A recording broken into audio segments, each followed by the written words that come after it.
அரசனையே aunty ஆக்குற அந்த 5 பேர் யாருன்னு தெரியுமா? 5 பெண் பிள்ளைங்கன்னு நீங்க நினைச்சுட்டு இருந்தா அதுதான் தப்பு. இது வறுமையை விட கொடுமையான ஒரு வாழ்வியல் எச்சரிக்கை. இத நம்ம முன்னோர்கள் எவ்வளவு ஆழமா ஒரு பழமொழியா சொல்லியிருக்காங்க தெரியுமா? அதான் 5 பெற்றால் அரசனும் ஆண்டி ஆவான். வாங்க உண்மையான விளக்கத்தை டீகோட் பண்ணலாம். 1. தன்னிலை அறியாமல் ஆடம்பரமாய் வாழும் தாய். 2. குடும்ப பொறுப்பு சற்றும் இல்லாத தந்தை. இந்த 2 பேருமே ஒரே வீட்ல இருந்தா அங்க செல்வம் மட்டும் இல்ல, நிம்மதியும் தானாவே கரைஞ்சு போயிடும். 3. நல்லொழுக்கங்கள் இல்லாத மனைவி. 4. ஏமாத்துறதும் துரோகமும் செய்யக்கூடிய உடன் பிறந்தவங்க. இந்த உறவுகள் எல்லாம் உங்க கட்டுப்பாட்டை இழந்து கைமீறி போகும்போது நீங்க எப்பேற்பட்ட சக்கரவர்த்தியா இருந்தாலும் சரி, காலம் உங்களை ஆண்டி ஆக்கிடும். 5. பெத்தவங்க பேச்ச மதிக்காத, சொல் பேச்சு கேளாத பிடிவாதமான பிள்ளைகள். இந்த 5ம் இருந்தால் அரசனே ஆனாலும் கூட அவனது வாழ்க்கை அழிவை நோக்கி போகும்.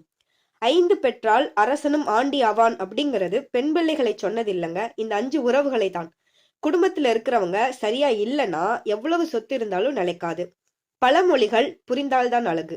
இது போல பழமொழிகளின் விவரங்களை தெரிஞ்சுக்க டீகோடிங் பழமொழி சேனலுக்கு மறக்காம சப்ஸ்கிரைப் பண்ணுங்க.